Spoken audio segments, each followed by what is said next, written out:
Rin muna natin to. Hello, ano? Kung doon sa malayo, yun na. Yun na. Hindi siya naintindihan, hindi mo kagulo ngayon. Makagulo yun talaga. Kaya ko siya pagka, ano, Nandun siya na si Kier. Sarili nakatakbo na kayo muna doon. No?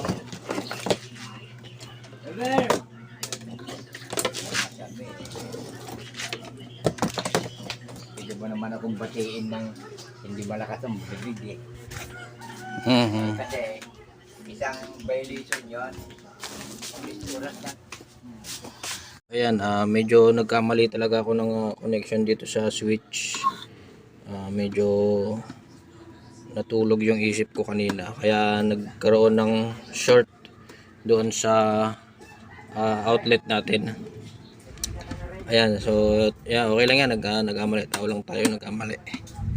Ayan, bali okay na to. Bali ito na yung gagamitin nating outlet kasi nasunog yung wire.